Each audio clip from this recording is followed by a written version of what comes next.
For that. All right, off we go. For those of you who were on with us last week, I taught about kind of what was for me a very challenging thing. And it came about because I have talked to so many of our peers and heard story after story about our children, many of who've been raised in the Word, who have kind of turned a corner and are levying back, oh, you're so intolerant, you're so rigid, you're so narrow-minded. And it's much broader than just families. It's in our government here in the United States, I imagine, elsewhere as well. So what's going on, I think the way to sum it up is that in the name of tolerance and inclusion, we're getting further and further from what is right before God. And when I was thinking about this, it begged the question for me, well, was Jesus tolerant or intolerant? And I started reading through the Gospels, looking for the specific answer to that question. And, that's to be continued in the discussion and all that, whether or not you kind of agree. I sort of came to the conclusion that he was pretty rigid and pretty intolerant. What he was all loving and all welcoming, but it had to be his way. And he wasn't shy about saying that. And we're going to see more of that tonight. I think that, the bottom line is what's going on culturally, and I think it's going on all over the world, is that flat out, the devil does not want people to be born again. He doesn't want God's family to grow. He doesn't want people to hear the truth and the name of Jesus Christ. And so he's, skillfully kind of creating a situation of suppression and censorship. In the United States, probably in Ireland, Pat, I don't know, you can speak to this, but it's new to us.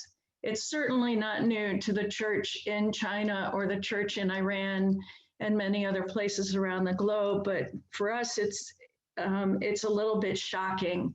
And we're watching in the United States, what I believe I see as the erosion of our constitutional protections of freedom of worship and freedom of speech and all that to be disintegrating at an alarming rate. And so here we are in this situation. So what do? Well, we imitate Jesus. And that's, last time I talked about Matthew 11, this beautiful contrasting section of scripture where he was unwavering about sin, saying, woe to you, Bethsaida, woe to you, Chorazin, woe to you, Capernaum, because they had rejected him in the very cities that were, where he lived and did most of his miracles. To ending the section with, come unto me, all you who labor and are heavy laden, and I will give you rest. And, it's such a beautiful balance of who he was. So where I want to go tonight is the Gospel of John. We're going to start in John 6. Because as I was reading through the Gospels, looking for this, how did Jesus deal with this? I mean, he lived in a time that was way more unstable than any of us on this Zoom have ever experienced. And yet, and loved the manifestations. James, I sent him into the same world we live in. Wasn't that beautiful? I mean, amazing. So here we are, we're in the same world. It seems to be that what we have is really a whole lot more stable than what Jesus walked in. And yet he walked with such assurance and such trust. The manifestations tonight, boy, thank you guys for just chiming in. So beautiful, so much about trust, about calling on God, about remembering that he lights our path, just really incredible stuff. So, part of the thing that we're going to go through several of these phrases where Jesus said, I am we're going to start, I'm the bread of life. That's John 6, where we're going to start. I'm the light of the world. And we're going to just kind of hop through the Gospel of John, looking at some of these. I guess what I'd like you to be thinking about is how do we live as undaunted as he did? Because I got to be honest, I've been struggling with being daunted by what is actually going on. So how do we do that? And also to think about, and I'll go over this again when we're ready to split into our small groups, but to think about, these illustrations that we're going to see, some of them were in the moment. Some of them, analogies that he drew from life in the moment. Others of them were his use of familiar things in their lives. Like, everybody knew what a shepherd was. He said, I'm the good shepherd, and illustrated that. How can we draw from that, and how can we do that to be more bold and successful witnesses for Jesus in a time where I believe, are going to be more and more marginalized as we do that. So in John 6, we'll pick up in verse 30. And I don't promise you that I have all of these I am analogies, but we're going to look at several anyway. So in verse 30 of John 6, therefore they said to him, then what sign will you show us in order that we can see it and believe you? What work? The irony of this question is that if you scroll up a little bit in the chapter, he had just fed the 5,000 people, 5,000 plus, right? With 5 loaves and 2 fishes, and took up 12 baskets of fragments left over. And this was basically the same group of people that experienced that. And they're asking him, what sign? Sometimes I just love the ironies that are in the scripture. And they continue, our fathers ate the manna in the desert, as it is written, he gave them bread out of heaven to eat. Jesus therefore said to them, truly, truly, I say to you, Moses did not give you the bread of heaven, but my Father gives you the true bread out of heaven. For the bread of God is that which comes down out of heaven and gives life to the world. And therefore they said to him, Lord, give us this bread from now on. We want more and more and more and more now that we've, tasted it. And Jesus said to them, I am the bread of life. Whoever comes to me will never hunger, and whoever believes in me will never thirst. And what's, it's a beautiful analogy to draw on that I'm the bread of life when they're talking about, where's the bread of heaven? And, they had just seen this multitude fed, and they were part of the multitude that was fed. But what's really cool about this verse is when he says, I am the bread of life, he's talking to a multitude, but all of a sudden he starts talking in the singular, whoever comes, and whoever believes in that verse is singular. So he shifts from talking to this big crowd to talking to you and you and you and you in the crowd. It's just such a beautiful thing. And if you got to see it in the Greek or read John's commentary. Either one. It's a pretty cool thing. So the point he's making is it's an individual choice, and every one of you is responsible to make it. But the promise is that if you make it, you will never hunger and you will never thirst again. And then he goes on, but I said to you that you've seen me, and yet you do not believe. all those whom the Father gives me will come to me, and the one who comes to me, and this is what I love, I will absolutely not cast out. We talked last week about the welcoming side of Jesus, that he was inflexible with regard to sin, lying, misleading people, all of that, but he was all welcoming. And that he didn't mince words, but he was absolutely all welcoming to those who hungered and thirst, and promised that he would absolutely not cast any single one out. And I should point out too, the phrase, all those whom the Father gives me will come to me, is kind of it's a little bit difficult in the Greek. It's not disregarding of free will. It's not that those who come aren't the ones that Father determined. Father draws everyone and we choose.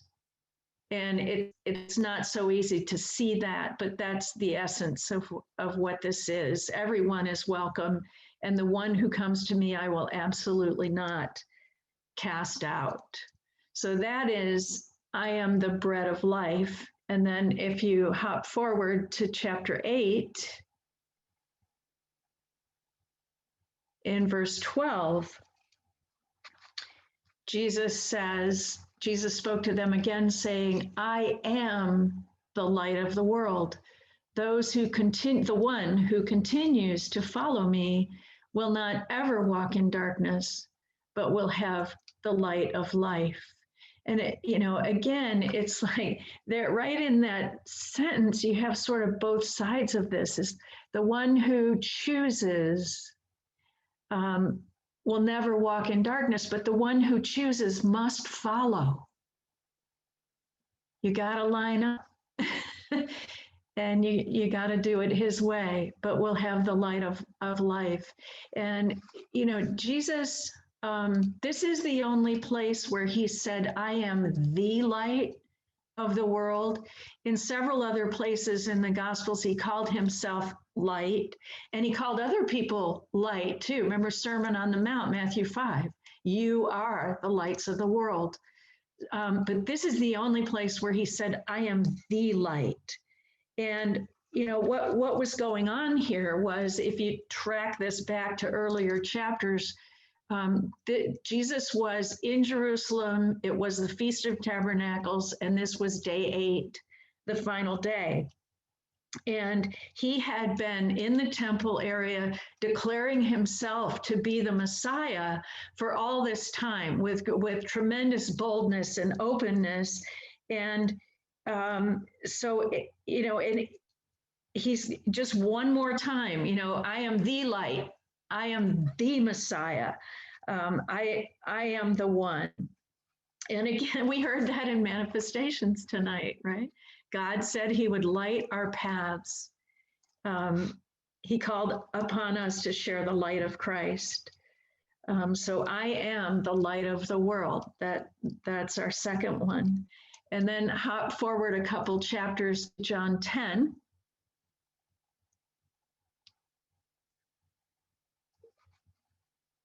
And this one has a little bit of an edgier flavor to it. But this is the section where he says, I am the door and I am the good shepherd. And if you read the commentary on this, it's really beautiful. This discussion that Jesus goes into starting in verse 1 actually is a continuation from John 9:40. And he's addressing the Pharisees. This is still that day at the end of the Feast of Tabernacles, but it's a whole different tone, because it's not so invitational. It's more a clarification. And by this time, at this point in the day, he had been pointedly confronted by the Pharisees and the religious leaders of the day about who he was. So he is talking to the Pharisees and the religious leaders, and he says, truly, truly, I say to you, The one who does not enter into the sheepfold by the door, oh, that would be you, Pharisees, but climbs up some other way, that person is a thief and a robber. And in John 9, he had called them deaf and blind, right to their faces. But he continues, but the one who enters the door is the shepherd of the sheep. To him, the doorkeeper opens and the sheep hear his voice, in contrast to the deaf Pharisees. And he calls his own sheep by name and leads them out. And when he has brought out all his own, he goes before them, and the sheep follow him because they know his voice. You Pharisees don't.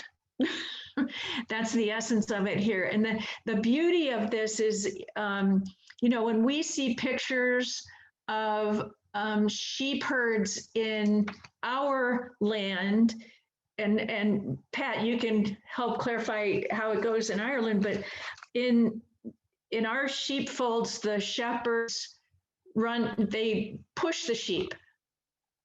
And there's border collies running around, that also push the sheep.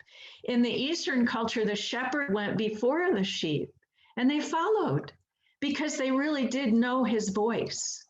And this is what's so wonderful about why would he pick shepherds to bring this out, is because shepherding was such a well understood and well recognized and a revered way of life in the land of Israel.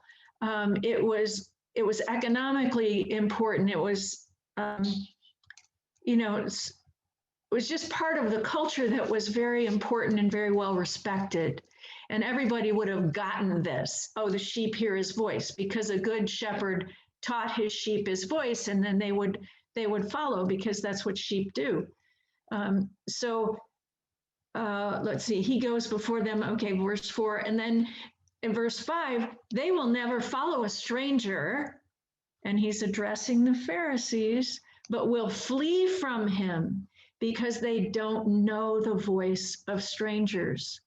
Jesus spoke this veiled language to them, and they did not understand what those things were that he'd been saying to them. Therefore, Jesus said to them again, truly, truly, I say to you, I am the door of the sheep.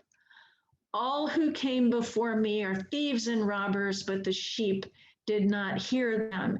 And when he says all who came before me, obviously he's not talking about all the prophets of the whole Old Testament. He's talking more about, the traditional leadership of the Jews, the Pharisees, the Sadducees, and all that had really been running unopposed, so to speak, for 400 years.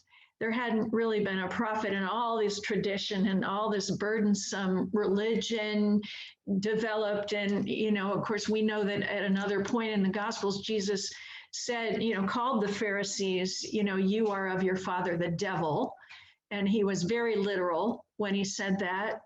So he knew, he is having a face-to-face confrontation with people that were absolutely evil, absolutely opposed to who he was. And this wasn't to convince them to change their mind. It may have as much been for the benefit of those who might have been standing around hearing what he was saying. But all who came before me are thieves and robbers, really pointing, directly at the Pharisees, and the sheep did not hear them. I am the door. If anyone enters by me, he will be saved, and will go in and will go out and will find pasture. How comforting is that? And then this verse that we all know and love, most of us probably have memorized that long ago. The thief does not come except to steal and kill and destroy. I am come that they can have life and have it abundantly. And, way back when most of us learned this verse, of course, we were taught that the thief was the devil. And certainly the devil is a thief. So this verse does apply to the devil. But when you put it in its context, the thief that he's pointing to is the Pharisees and the religious leaders of the Jews that he's talking to. And they were the thieves. And why? Because they stole people's faith.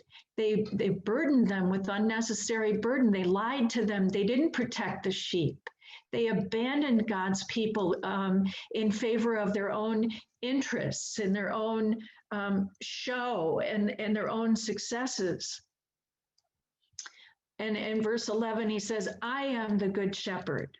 So here's this is kind of a 2-in-1. I am the door. I am the good shepherd. The good shepherd lays down his life for his sheep. And then he reiterates that in verse 14, I am the good shepherd, and I know my own, and my own know me. Because the good shepherd takes care of his sheep, and they know his voice. In contrast to the Pharisees who cost God's people and didn't take care of them, but stole from them and killed them and destroyed them.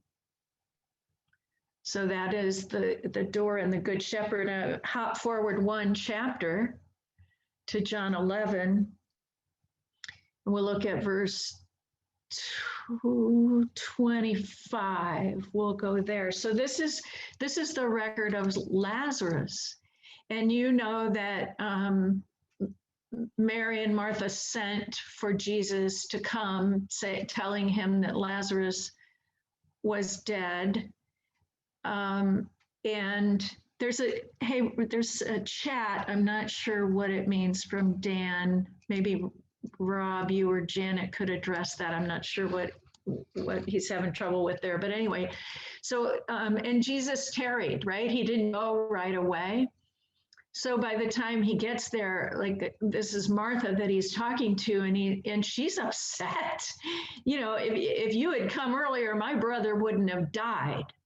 And so, I mean, you can imagine just the stress, the sadness, oh my gosh. And Jesus just says to her, your brother will rise up. That's verse 23. And Martha says, well, I know that he'll rise up in the resurrection at the last day, which is really beautiful because it shows that she knew the scripture, which she did.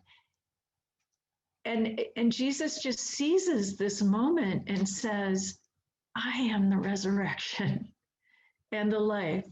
He just takes the thinking from over here and pulls it over here and says, I am the resurrection and the life. Whoever believes in me will live, even if he dies. And whoever lives and believes in me will not ever die in the age to come. Do you believe this?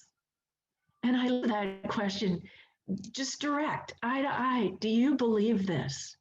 Last week I shared with you my experience with a man named Jack Cocker, who was well into his 90s when I met him. And he was a family friend. He was Dave's dad's best friend from like kindergarten all the way through life. Dave's dad lived to 97. Jack lived to 99. And when Dave and I walked in, he was in a nursing home. When we walked into the room, I wasn't in that room more than 2 minutes. And he just looked at me and said, do you know the Lord? And it was real, just so easy, just so conversational, but so direct. I was very happy that I could say, yes, I do. And I'm sure if I hadn't, he would have been prepared, to tell me a lot about Jesus. But I loved the simplicity and the directness of Jack and his heart. And what I said last week was, I want that. I want that. When Jesus looked at Martha and said, I am the resurrection and the life. Do you believe that?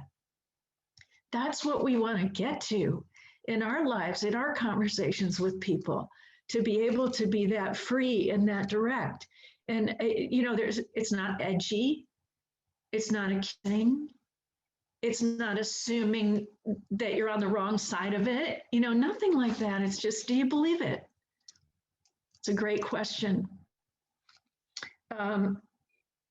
Hop over to John 14. It's kind of nice. We can just sort of hit that forward button, and there we are. Thank you, Rob. So this one I really love.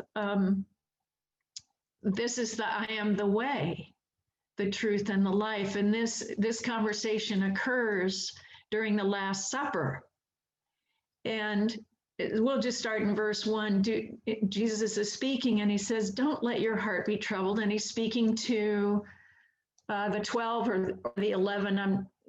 I didn't read through enough to see if Judas had been gone by this point. But anyway, it's an intimate group. Continue to trust in God and continue to trust in me. In my Father's house are many places to live. If it were not so, I would have told you, for I go to prepare a place for you. And if I go and prepare a place for you, I will come again and will receive you to myself, so that where I am, you will be also. And where I'm going, you know the way. And Thomas, God bless him, he's the one. Thomas says to him, Lord, we don't know where you're going. How can we know the way? And it was an honest question, because they'd been confused about this whole, Jesus had been telling them for weeks and weeks that he was going to be crucified and he would die and he would be raised. And it was just so hard for them to get, because it didn't line up with their understanding from the Old Testament. It wasn't that they were stupid. It wasn't that they were, thick-headed. I don't believe they were thick-headed anyway. It was that they were familiar with the Old Testament, and what Jesus was telling them didn't match. And it just took so much for them to just get it. So Thomas says, how can we know the way? And Jesus says to him, I am the way, the truth, and the life. No one comes to the Father except through me. And I took 4 years of Latin in high school. And the Latin translation for road is way, and it's the word via, which is VIA. You'll recognize that. That's a word in our language as well. In Latin, V's or W's are pronounced like W's. So you think of, you hear things about like the Appian Way, which was the major road from Rome across Asia Minor and so forth. But so if you think of the way as the road, what he said was, I am the road. I am the road and the truth and the life. No one comes to the Father except through me. And for those of you who have been to Israel and you've like been to the old city of Jerusalem or been to like the ruins of Capernaum or whatever, you know how close the houses were together and how narrow the roads were. And they weren't marked. And there was all, crisscrossing and not a lot of visibility. So it would be real easy to stand in one of those roads and get turned around about which way you were going. So for him to say, I am the way, just sort of, he gets, the confusion about way to go was common, and he knew that. It's just such a beautiful, incredible analogy. I am the way and the truth and the life. So what we've been seeing through each one of these is through the whole Gospel of John is Jesus declaring himself to be the Messiah in a whole variety of ways. Some of them in the moment, some of them practical, some of them just part of life, kind of like, the bread and light and stuff like that. Others just seizing the moment, like I am the resurrection and the life at the point of, raising Lazarus from the dead. So what I want you to be thinking about, and I am winding down here so we can go to our small groups, but how do we imitate that? How do we use these wonderful common life experiences and life analogies to express to people who Jesus is, in our terms? But I'll tell you a story about this. I am the way that is actually not so amusing, but we went to church in Cleveland with some friends of ours, and they had this pastor that they absolutely adored and loved it any time that he taught. And he was kind of hopping around visiting different churches, and they found him at this one place and invited us to go. And then there was kind of a luncheon afterwards, but every time this guy preaches what he preaches about, and I'm going to quote him, okay? When Jesus said, "I am the way," he didn't mean he was the only way. Christianity should not be exclusive. Christianity should not, all of God's children, all of Islam, all of the Hindus, all of the, everybody is welcome. I mean, Jesus in no way, shape, or form meant to exclude anyone when he said, "I am the way, the truth, and the life." And if we hadn't been there with friends, we would have walked out for sure. But, we were kind of stuck. And then we went to lunch afterwards, and met a lot of people that are their friends and so forth. And I was sitting next to a guy, and I think his name was Mark,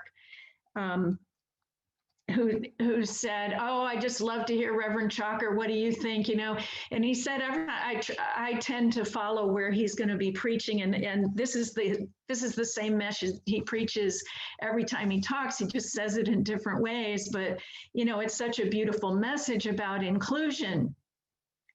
That we're all God's people and blah blah blah. And I looked at him and I said, "Well, Mark, there was only one resurrection." And that's all I said. And he didn't say anything back to me. That was sort of the end of that discussion. It was a simple answer, but I was just horrified. Like, first of all, there's nothing about the language in the Greek. There's nothing that says this is figurative or that, he didn't really mean that. He really did mean it. I am the way, the only way. No man comes to the Father except through me. Anyway, hop forward one more chapter, and this is our last one. Then we'll go to small groups. But this is I am the true vine, or I am the vine. And in chapter 15, verse 1, "I am the true vine, and my Father is the vine dresser. Every branch in me that does not bear fruit, he takes it away. And every branch that bears fruit, he prunes it so it can bear more fruit." And I know, John Vanderall, this would be very meaningful to you as a master gardener. You understand the beauty of pruning. A healthy bush makes it healthier and all that. "Already you are clean because of the word I have spoken to you. Live in union with me, and I will live in union with you. As the branch is not able to bear fruit by itself unless it lives in union with the vine, so neither can you unless you live in union with me." Simple, direct. "I am the vine, you are the branches. The one who lives in union with me and I in him is the one who will bear much fruit, because apart from me, you are not able to do anything." Locked up. If anyone does not live in union with me, he is thrown away like a branch and withers. They gather them together and throw them into the fire, and they are burned. And I think in a former life, maybe in a prior ministry that most of us were involved with, there's a tendency to read a phrase like that and either go, "Oh, he didn't really mean that," or Well, that was written before our time. Therefore, it was only for our learning, doesn't apply to us, all of that. And, I want to encourage you about that, to be very careful. The question you want to ask yourself is this idea carried forward in the epistles? It most assuredly is. What we know, living in the administration of grace, amazing grace, is that, at least what I believe, we can't lose our salvation.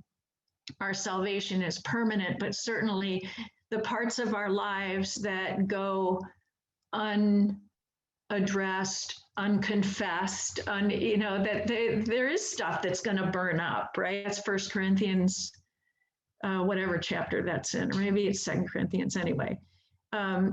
But yeah, so, there's a pruning that's going to go on. And for the people that Jesus was addressing, it's like, look, I am the vine, live in union with me.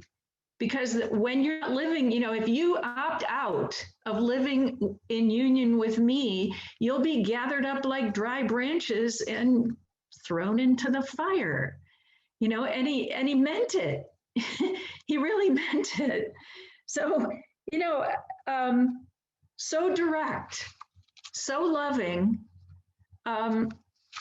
inflexible. I think so.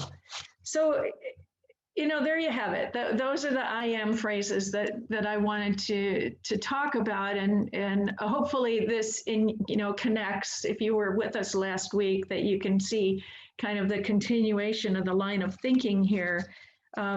But so here's some things to think about or talk about, and these are suggestions. I think when we go to these small groups, they're a lot of fun. And go with the flow, follow your heart, follow the spirit, whatever. But here's just some things to toss out. First of all, we'll go back to square one on it. Do you agree that Jesus was intolerant? If you have, a lot of you talked about that last week. If there's more to say, have fun with it. Here's some other ones. When we're out and about and we hear someone attack Christianity or criticize Christians, what do? Do we engage or do we walk away? It's a good discussion.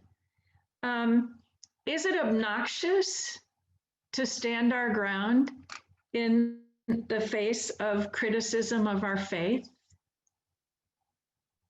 And finally, thinking about all those I ams, the bread, the light, the resurrection, all that, how do we do that? Are there techniques, are there experiences that we can share with each other that we have used to communicate who Jesus is? And have they been successful or unsuccessful? And what are your thoughts about that?